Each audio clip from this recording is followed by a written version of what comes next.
Acendeu a vermelhinha? Essa daqui acendeu. Acendeu aqui, né? Deve estar gravando. Se não tiver, depois a gente descobre.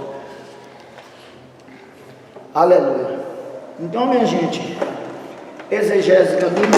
exegese bíblica textual, quarta aula, o retorno. O senhor pode orar, irmão Vinícius, para nós começarmos? Por favor. Senhor nosso Deus, Tu és bendito, papai.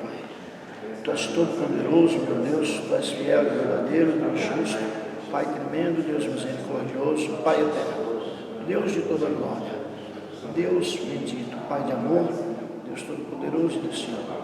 Nos ajuda. Em nome de Jesus Cristo. Amém. Então nós estamos estudando a parte histórica da disciplina. Há então uma questão: qual a razão de uma visão panorâmica da história da exegese? Essa pergunta nós fizemos na nossa terceira aula, né, foi a última aula do ano passado, e a pergunta permanece: qual a razão de uma visão panorâmica da história da exegese? Bom, a razão é que nós tendo uma visão, se nós tivermos uma visão panorâmica da história da exegese, nós vamos entender que a Bíblia não foi sempre interpretada como ela é hoje, e que ainda hoje a interpretação não é uniforme. Existem diferentes métodos de interpretação, diferentes escolas, diferentes correntes. E para a gente entender as atuais, faz-se necessário começar das antigas. Então, nossos objetivos são reconhecer o uso do Antigo Testamento pelo Novo. Como é que o Novo Testamento usa o Antigo? E entender o uso que os apóstolos fizeram do Antigo Testamento. Pastor, mas então o senhor vai repetir? Professor, o senhor vai repetir? Não vou repetir. Porque na primeira parte nós buscamos entender o uso que Jesus fazia do Antigo Testamento. Agora é um pouco diferente, porque agora é o uso que os apóstolos fizeram. Porque Jesus fez uso de forma oral, porque Jesus não escreveu uma vez só na areia, não é isso? E os apóstolos fizeram uso escrevendo. Que quem escreveu o Novo Testamento foram os apóstolos, e quando não um apóstolo, alguém bem próximo dele. Mas o escritor aos Hebreus, a gente não tem certeza quem foi. Paulo, provavelmente, não dá para saber. Alguns arriscam dizer que realmente foi Paulo. Eu prefiro não arriscar dizer que foi Paulo, porque eu respeito muito uma regra usada para se entender a história. A regra ela diz o seguinte: que deve-se confiar sempre mais em quem estava mais perto dos fatos. Os pais da igreja estavam bem próximos dos fatos, e eles não nos deixaram certeza que foi Paulo. Então, se eles que estavam bem mais perto que eu não tinham certeza, eu que estou bem longe da época em que foi escrito, prefiro deixar anônimo como está. Respeito quem acha que foi Paulo, mas prefiro deixar anônimo como está. Então nós vamos entender o uso que os apóstolos fizeram do Antigo Testamento. Pois bem, o uso que os apóstolos fizeram do Antigo Testamento, e aqui inclua-se também as pessoas próximas a eles. Marcos não era apóstolo, mas era próximo a Pedro, era próximo a Paulo. Ele escreveu, não era apóstolo, mas era associado aos apóstolos, né? E no caso da carta aos Hebreus, entende-se também, embora seja anônimo, que foi alguém bem próximo aos apóstolos, que aliás é um critério de canonicidade. Para um livro ser aceito no cânon, ele tinha, no caso do Novo Testamento, ele tinha que ter sido escrito por um apóstolo ou por alguém bem associado a ele. E também tinha que ser escrito dentro do período apostólico. Tanto é que nós tivemos livros interessantíssimos, escritos depois da morte de João, como a Epístola a Barnabé, a Epístola de Clemente. Eram livros interessantes. Tivemos alguns fantasiosos também, sim. tivemos, mas a Epístola a Barnabé, a Epístola a Clemente são livros interessantes, mas que não entraram porque foram escritos depois do que a igreja reconhece como período apostólico. Pois bem, mas isso é uma questão mais de exagogue, né? Exagogue o que é exagogue? Exagogue é uma introdução à Bíblia mais aprofundada. Quando a gente estuda no curso básico, a gente chama ela de introdução à Bíblia, mas quando você estuda ela no nível mais aprofundado, ela é conhecida como exagogue. Tá? Não é tão pertinente a exegese, embora ela seja uma matéria útil para se entender também a exegese. Mas o uso que os apóstolos fizeram do Antigo Testamento. Os apóstolos acompanharam seu Senhor, acompanharam Jesus, consideraram o Antigo Testamento como a palavra de Deus inspirada, porque toda vez que o Novo Testamento usa o termo Escrituras, ele está se referindo ao Antigo Testamento, porque o Novo ainda não estava escrito, estava sendo escrito.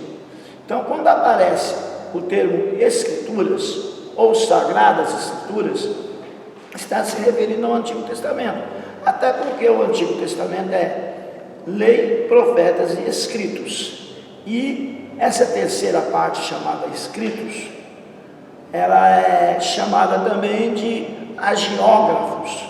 Ágio, santo, sagrado, grafos, escritos sagrados, sagradas escrituras. Quando o Novo Testamento fala disso, ele está se referindo à prática de usar o nome da terceira parte para englobar todo o Antigo Testamento. Então vejamos, eles consideravam o Antigo Testamento como palavra de Deus inspirada. Leia, por favor, 2 Timóteo capítulo 3, versículo 16. Eu gostaria muito de ter tempo de conversar com vocês, mas se eu não puder conversar agora no bacharel, a gente conversa no mestrado, sobre um assunto que me chama muita atenção, embora eu não seja especialista em grego, mas aquela tensão entre o texto receptus e o texto crítico é um assunto que me chama bastante atenção. Eu estou desenvolvendo um trabalho o trabalho não é exatamente sobre isso, mas que passa por isso e mexe bastante com a minha cabeça, é bem legal, mas não é diretamente pertinente à disciplina. Então eu não quero, como dizia os antigos, botar a carroça diante dos bois. Mas vamos lá? 2 Timóteo capítulo 3, versículo 16. Toda a escritura é divinamente inspirada e proveitosa para ensinar, para repreender, para corrigir, instruir em justiça. Esse toda a escritura aí, ele está se referindo ao Antigo Testamento, é o que eu acabei de dizer. Ele toma uma parte pelo todo. Ele usa o nome da terceira parte, escrituras ou escritos, para se referir a todo o Antigo Testamento. Então Paulo reconhecia como inspirado, reconhecia o Antigo Testamento como inspirado, que aí ele está se referindo ao Antigo Testamento. 2 Pedro capítulo 1, versículo 21. Porque a profecia não foi produzida por vontade de homem algum, mas os homens santos de Deus falaram inspirados pelo Espírito Santo. A profecia aí, lei, profetas e escritos. Ao invés de ele pegar a terceira parte, como Paulo fez, ele pega a segunda parte, ele vai lá a profecia, lei, profetas e escritos. Ele também está tomando a parte pelo todo. Quando ele diz a profecia, ele está se referindo ao Antigo Testamento. Gente, isso é um recurso de linguagem normal, tanto no texto bíblico, quanto às vezes em alguns tratados teológicos, essa prática de tomar a parte pelo todo. É um recurso literário bastante usado.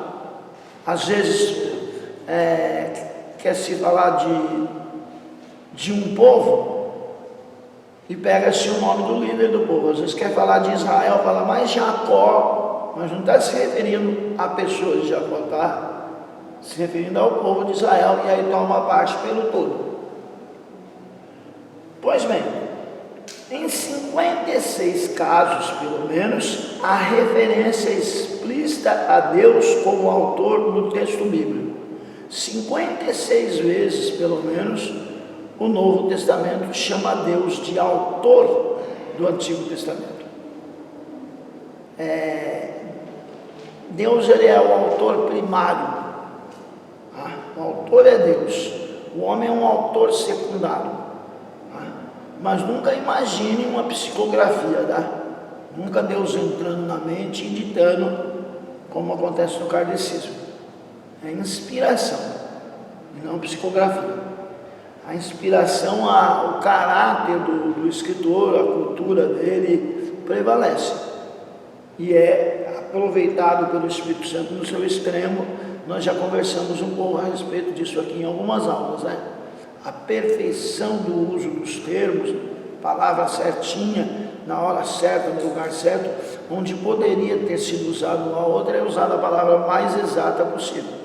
Eu sempre uso como exemplo o caso de outro, né? Tem duas palavras, tem héteros, que é outro de espécie diferente, e halos, que é outro da mesma espécie. Quando vai se referir ao Espírito Santo, dizer, eu vos enviarei outro consolador, não aparece a palavra héteros, porque seria outro de outra espécie. Aparece a palavra halos. Então, 56 vezes Deus, no mínimo 56 vezes, Deus no Novo Testamento é considerado o autor do Antigo. A semelhança de Cristo, eles aceitaram a exatidão histórica do Antigo Testamento, porque Cristo interpretava o Antigo Testamento como fatos históricos, não de forma alegórica, nem como lenda, nem como mito, mas interpretava como fatos históricos.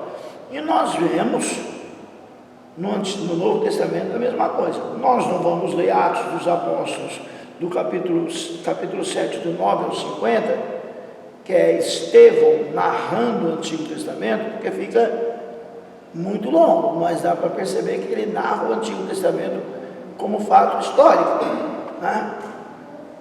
Tem ali algumas coisas interessantes no texto, mas eu não quero entrar nesse mérito agora, porque ou seria legal entrar. Vamos falar um pouco, eu gostaria que vocês abrissem o texto, Atos dos Apóstolos, capítulo 7, do 9 ao 50. À medida que eu for comentando, vocês conseguem ir me ouvindo e também ao mesmo tempo dando uma olhada no texto? Eu vou falando, vocês vão ouvindo e lendo o texto com os olhos, dá para fazer isso? Geralmente a mulherada consegue, o homem tem mais dificuldade para fazer duas coisas ao mesmo tempo, né? O homem mastiga o chiclete ou só vê a escada. Então, porque senão ele acaba mastigando a escada e aí fica ruim o negócio. Encontraram? Atos capítulo 7, do 9 ao 50. Então aí Estevão, eu estou pedindo isso, que pode ser que à medida que eu vou falando vocês encontrem. Estevão, ele fala sobre a lei ter sido dada pelos anjos. Mas aí há uma dúvida. A lei foi dada pelos anjos ou foi dada por Deus? Aí no Novo Testamento, ele diz que foi dada pelos anjos, receberam a lei da mão dos anjos. Mas Moisés, ele narra como tendo sido o próprio Deus que o tivesse entregado a lei nas mãos dele. E aí fica a dúvida, será que um dos dois está errado? Será que Moisés narrou errado? Ele viu os anjos e ficou muito emocionado, disse que viu Deus? Ou Estevão falou errado quando disse que ele recebeu a lei da mão dos anjos?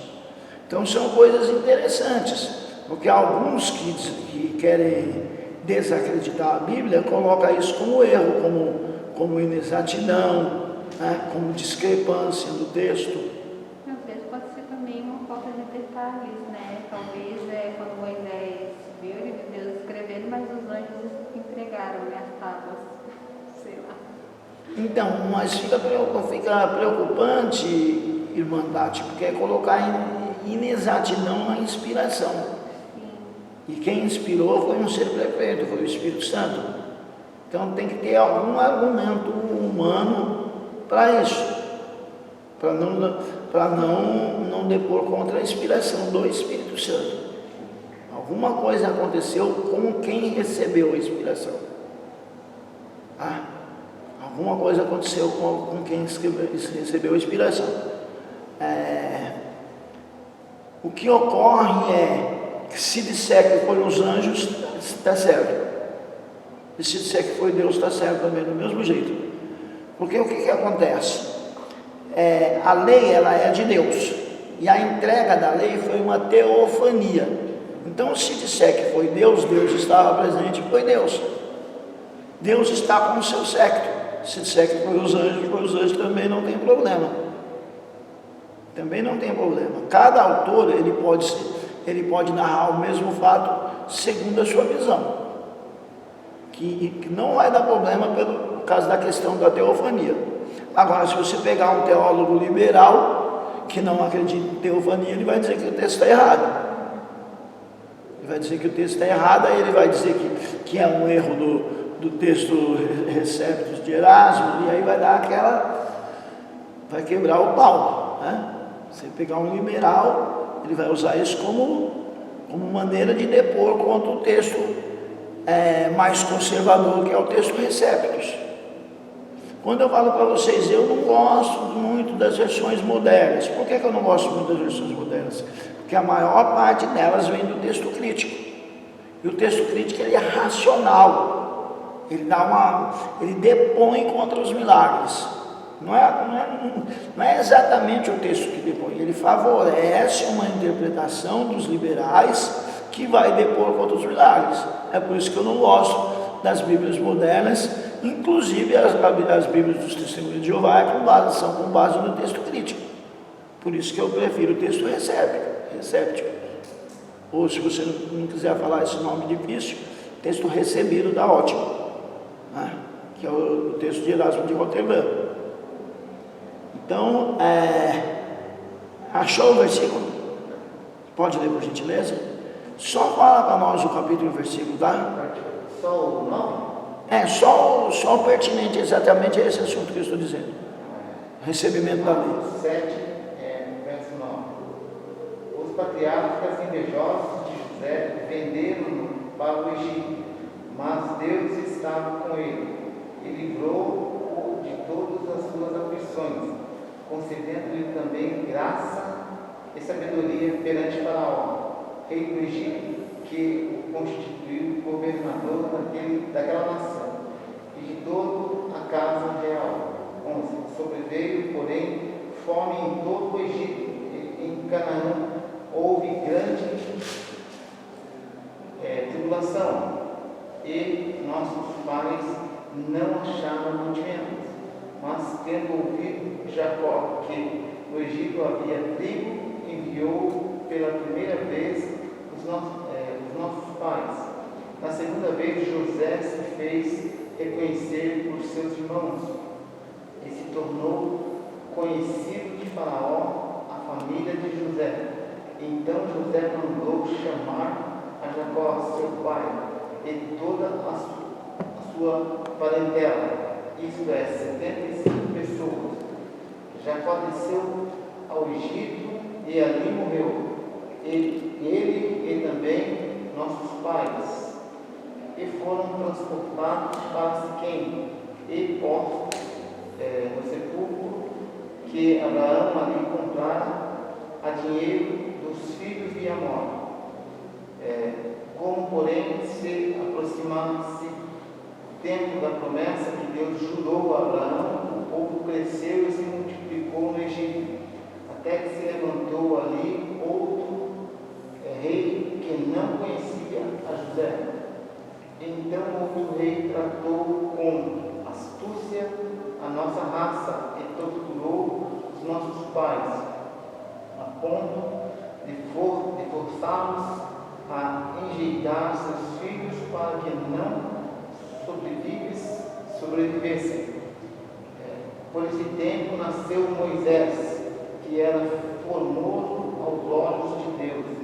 Por 3 meses foi ele mantido na casa de seu pai. quando foi expulso, a filha de Faraó recolheu e criou como seu próprio filho. E Moisés foi educado em toda a ciência dos egípcios e era poderoso em palavras e obras. Quando completou 40 anos, veio-lhe a ideia de visitar seus irmãos, os filhos de Israel. Vendo um homem tratado injustamente, tomou-lhe a defesa e vingou, oprimido, matando o egípcio. Ora, Moisés cuidava que seus irmãos entenderiam que Deus os queria salvar por intermédio dele. Eles, porém, não compreenderam. No dia seguinte, aproximou-se uns que... Só um minutinho, vocês estão percebendo a exatidão histórica? Ele não narra como lenda, nem como mito, ele narra como fato histórico, que era o que Cristo também fazia quando se referia ao Antigo Testamento, como fato histórico e não como lenda, nem como mito. Continua, por favor. No dia seguinte, aproximou-se de uns que brigavam e procurou reconduzi-lo à paz, dizendo: homens, vós sois irmãos, por que vos ofendeis uns aos outros? Mas o que agredia o próximo, ele repeliu, dizendo: quem te constituiu autoridade e juiz sobre nós? Acaso queres matar-me, como fizeste ontem ao egípcio?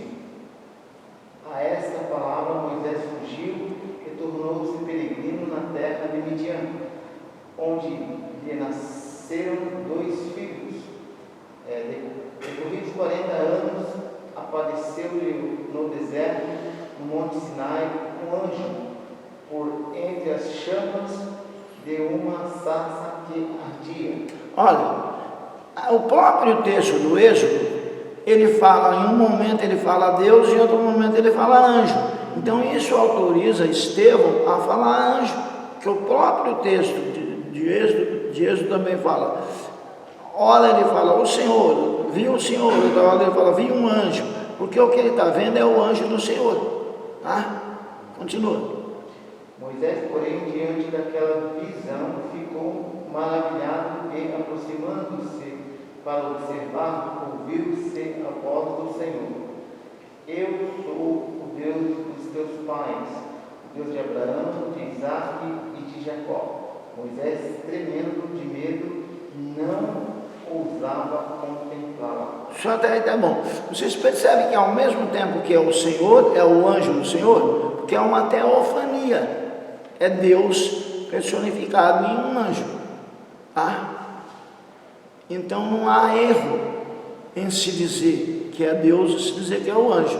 Mas alguns vão dizer que o texto é incongruente, que o texto que Estevão está, a narrativa que Estevão está fazendo, entra em choque com o que Moisés escreveu. Mas quando você estuda o texto com carinho, você vê que não entra.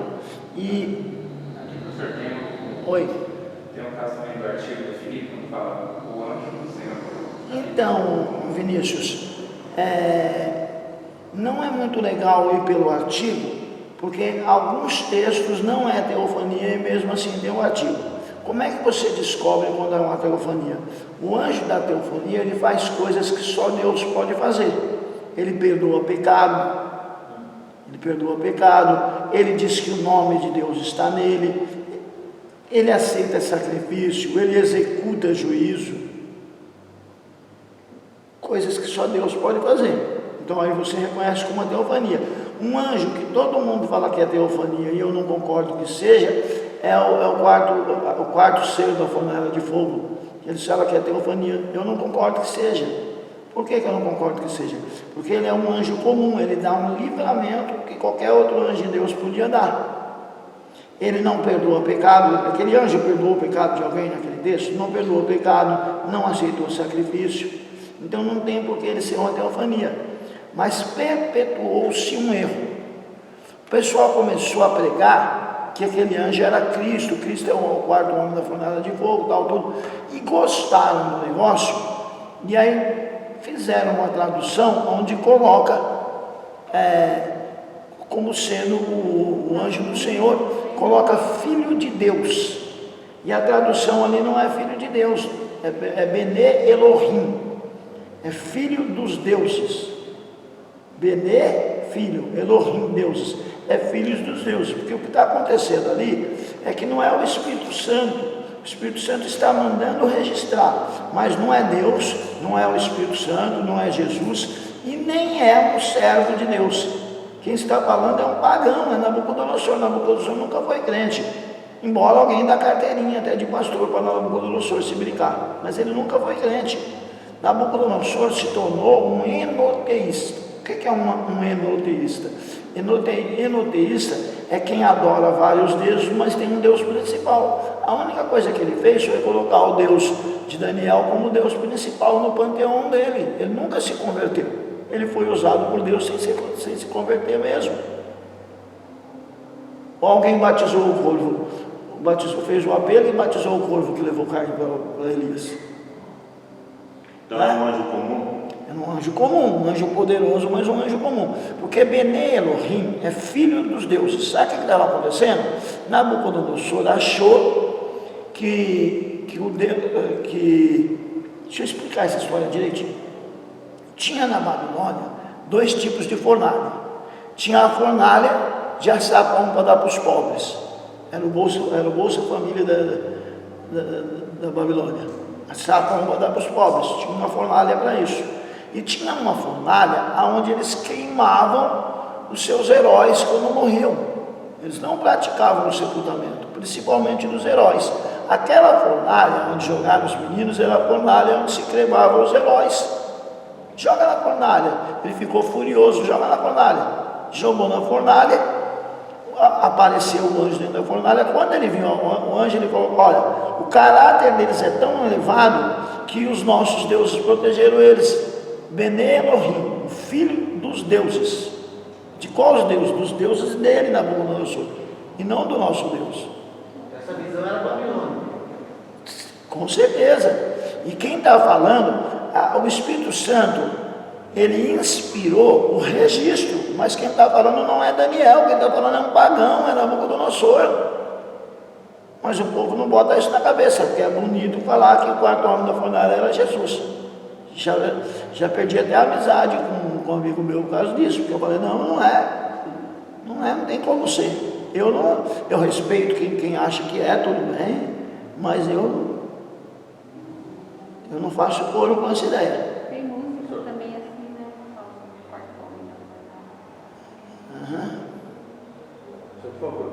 Pois não. Dentro dessa O senhor pode só falar um pouquinho mais alto, por dentro favor? dessa forma de interpretar, lá em Josué no capítulo 5, quando fala que o príncipe do exército de Deus esteve perante ele, seria o próprio anjo ou o próprio Deus?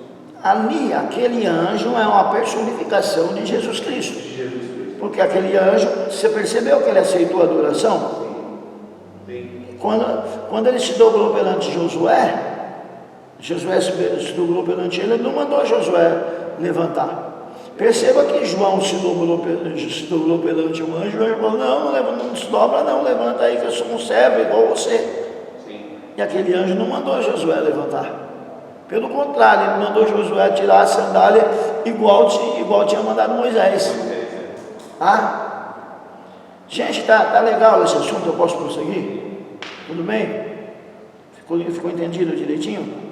Vocês vão encontrar posições diferentes, só que vai ter que usar um argumento bem forte, porque a questão aí é uma questão linguística. O termo aí é Bene Elohim, é filho dos deuses.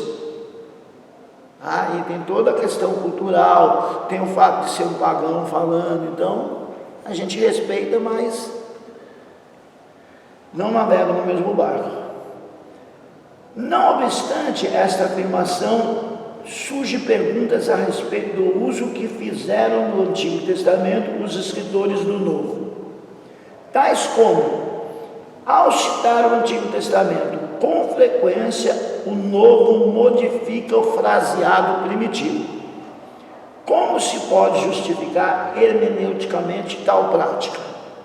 Quando o escritor do Novo Testamento vai citar o Antigo, ele não faz a citação ipsis verbis, ele não cita ao pé da letra.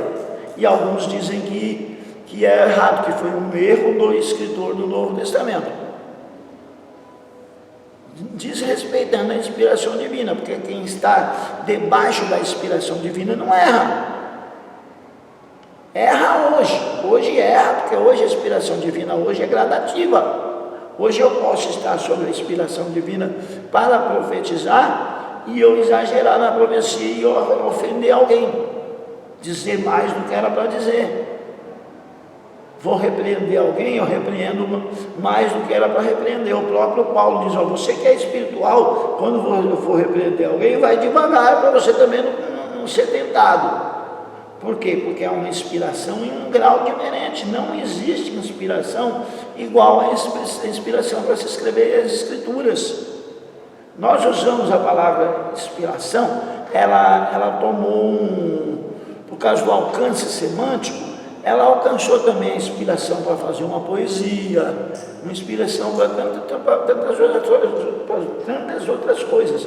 Mas o sentido primário da palavra inspiração não dá para usar para certo tipo de música, não. Que a palavra inspira, de música e até de poesia, não. Que a palavra inspiração é até alfinetos, soprado por Deus, saiu de dentro de Deus. Até alfinetos, literalmente soprado por Deus. Então eu posso estar inspirado para orar?